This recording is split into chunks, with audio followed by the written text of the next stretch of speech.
Hey y'all, this is Marley K. Hope y'all are well. Got a story that I want to share with you that just happened to come across my feed. It was very interesting because it is further proof, in my opinion, that America is the past and the continent of Africa is the future. And you can tell, if you're black, you already know the children of the corn have studied us beyond measure. Like you can't even equate to why they need to know so much about us, track us, know how many of us it is, except for if you understand the spiritual component and the biblical component, the historical component to who we are and who they are. So I'm just going to talk about this from just the natural perspective. You can see that the world has eyes on the continent of Africa. They've abandoned pretty much all the rest of the world as if they know something. And so if you think about it from that perspective, you have to then realize, there's something special about this time that we're living in, and it is far beyond um, a continent not having enough resources. It has to be something else. Like, why are all these nations focusing on the continent of Africa? Everybody needs resources from there. And not only that, you look at all the places that we were scattered, in addition to the places where we originated from, and they happen to be the richest places on the globe. Although the powers that be and the children of the corn will not actually say it. They will stop history at the Roman Empire and at some civilization, uh, AD, or talk about whatever it was that they were doing BC, but not focus on the continent of Africa and where all human life originates, where everything comes from. And so it's just very interesting that there's always this effort to keep track of that continent. And it's not us keeping track of it. So this is how you know there's a there.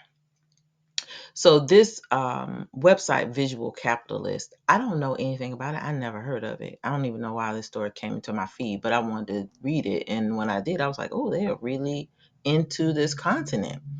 So it says mapped Africa's population density patterns. And so they're keeping up with the number of people on the continent. And you have to wonder why. What do they need to know all this for?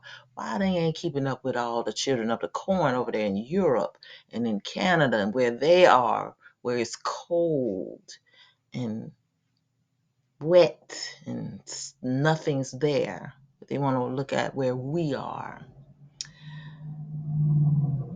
There is a there.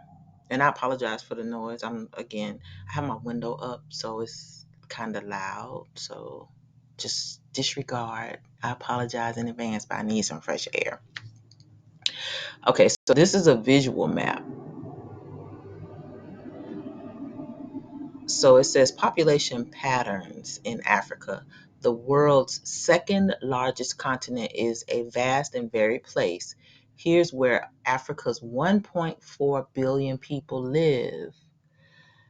And notice South Sudan, Niger, Burundi, Equatorial Guinea, Angola.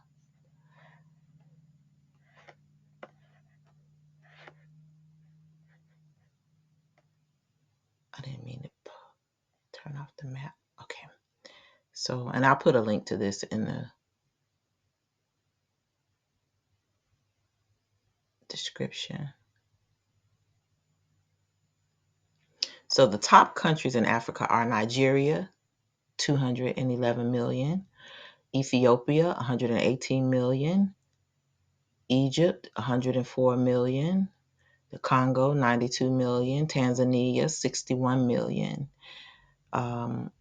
Lagos, 20.1 million, Cairo, 22.5 million.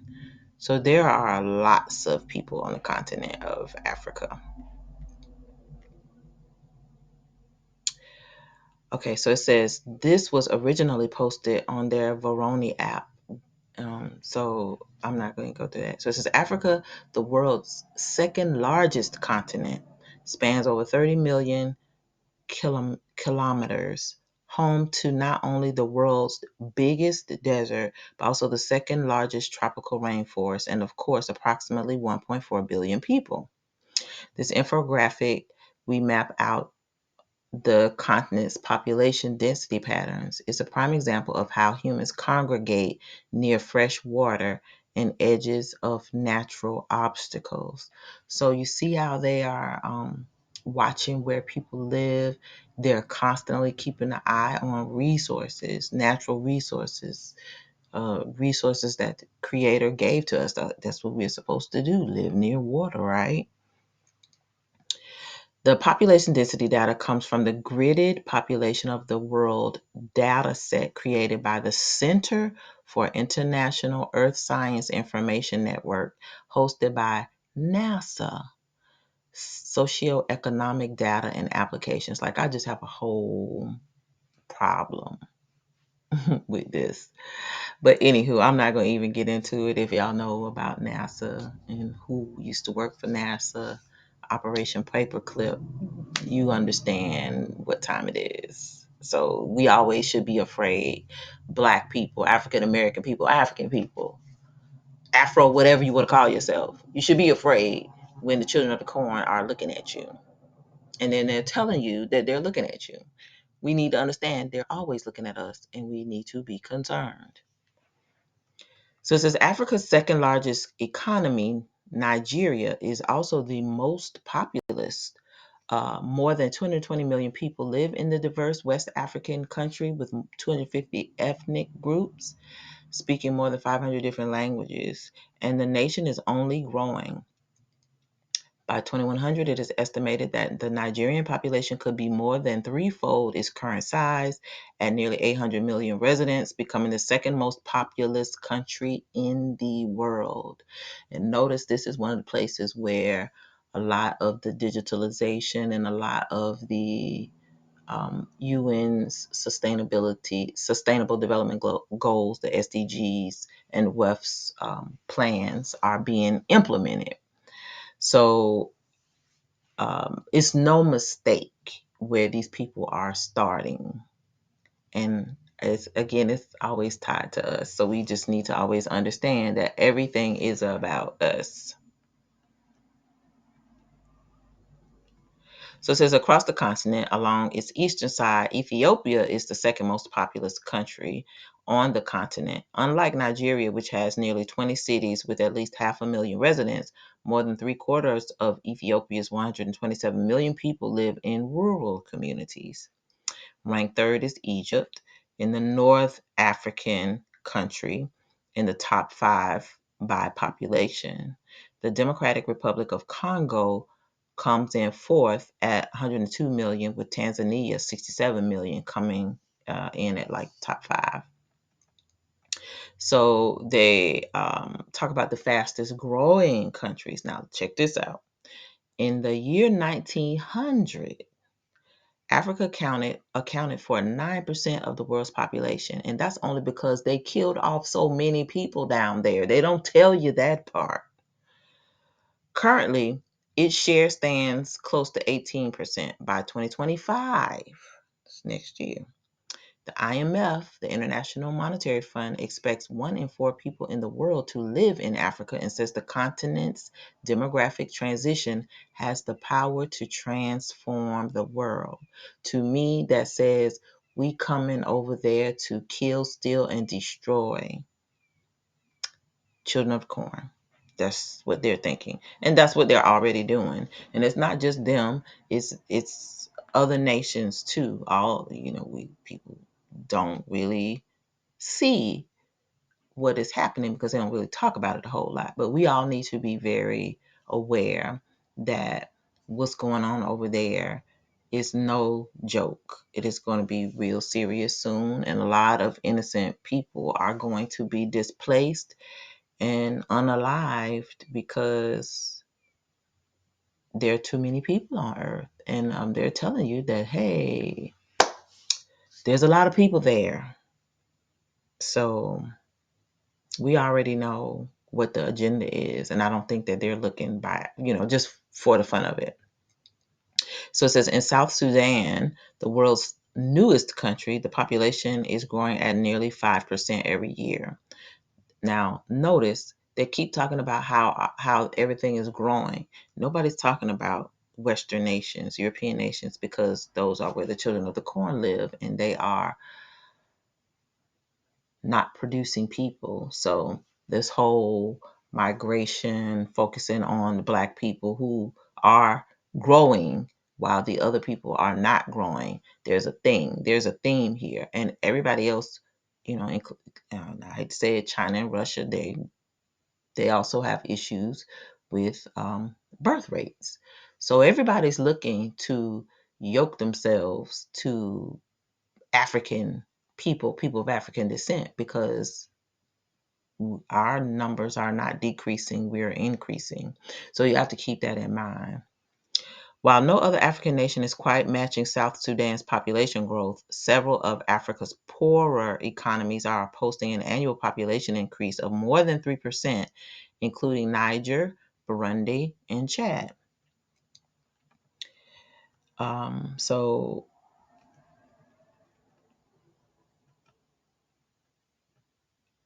I wanted to share this with you, and then I want to go look at something else.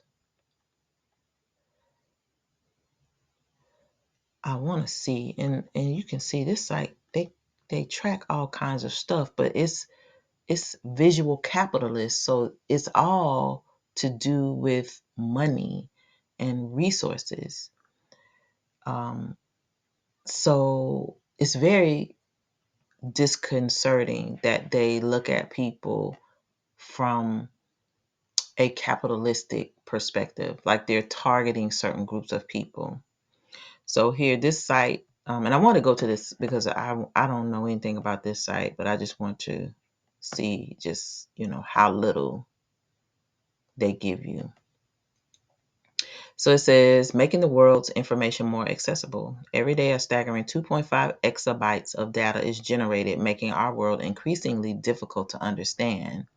The Visual Capitalist is one of the fastest growing online publishers globally, focused on topics including marketing, technology, energy, and global economy. So this is what makes me suspicious of this article, because what this site is really for is it's not for the people, it's for business, it's for people who are, or are industries looking to make money off of poor people, basically. By highlighting the bigger picture through data driven visuals, we stay true to our mission to help cut through the clutter and simplify a complex world. So, other than that, they don't tell you anything about this site. Like, you don't know anything. There's no way to um,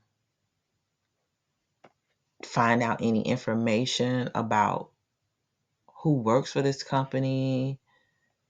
You don't know anything. And they make it really difficult.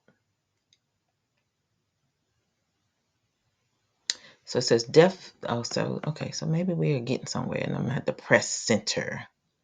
So it says this person is the founder and editor, Jeff Desjardins.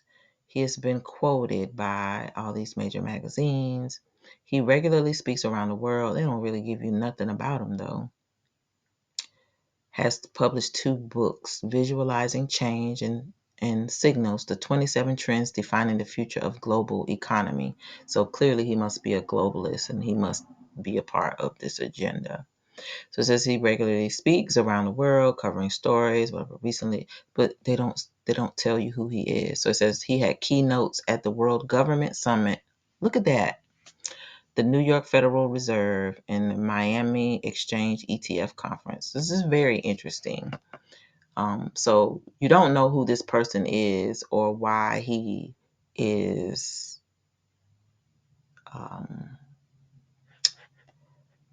why he is selected to do this stuff. Where does he get this information? Like, nobody talked about him. So I'm just going to do what I do, y'all. I'm going to see if I can find out who he is, because I'm concerned. Let's see.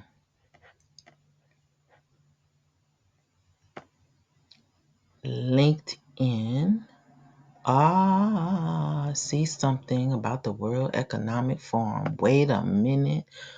Wait a minute. Wait just one cotton picking minute. Where is it? Just saw it. There it is. Oh, wait a minute. That wasn't it.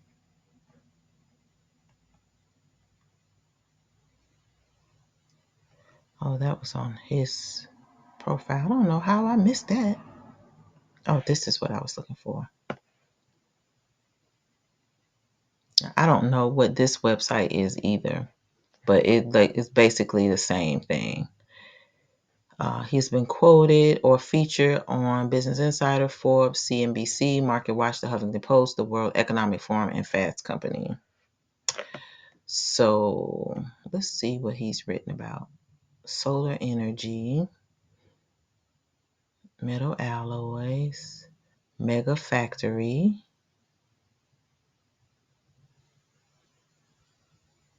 about batteries produced not in the United States. So he's constantly talking about the agenda. So I'm figuring he's a globalist. And it's still tied to this website, Visual Capitalist, the one that I was just on. So you really don't know anything about this man. Like, who is he? Why does he get to produce this type of information?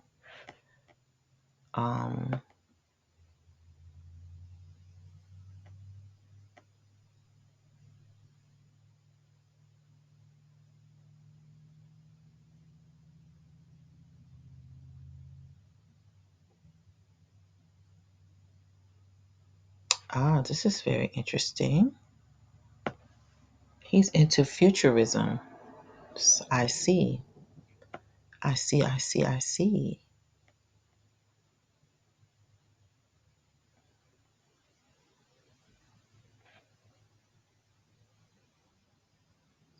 He's interested in self-knowledge, futurism, technology, history, and many aspects of business and entrepreneurship. Nothing about people. So he's definitely a globalist. He's definitely probably a part of the WEF agenda. And it's pretty scary that he's out here putting out all this stuff and we don't know nothing about him. People just come out of the blue and just be publishing stuff and you don't know where they come from. Anywho, he's talking about gene editing technology. Oh my gosh. Anywho, we don't know anything about these people. We don't know anything about these sites that are popping up. And so you remember I was telling you we have to be careful. We don't know where he's getting this information from, but clearly he's getting it from some place that has a lot of information, a lot of intel. And we need to be very careful how we move because we don't know who's watching us, why they're watching us. But what we do know is there's a decline in the rest of the world, and the rest of the world has their eyes on the continent of Africa. And so for those of us who are seeking an exodus, looking for an exodus to go back to that continent, we need to understand when we get there, it's going to be a lot of stuff going on. And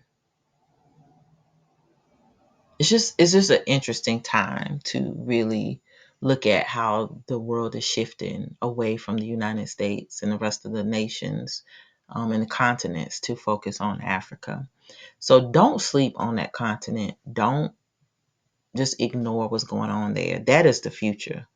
And because we know what's coming, we need to be aware so that we will understand how things are being built up, what is going to happen to people, because where the children of the corn come, death and destruction follows, and pestilences and famines and plagues. So we should be praying for the continent and praying for those people and praying for ourselves, because this information to constantly monitor us is very unsettling to me.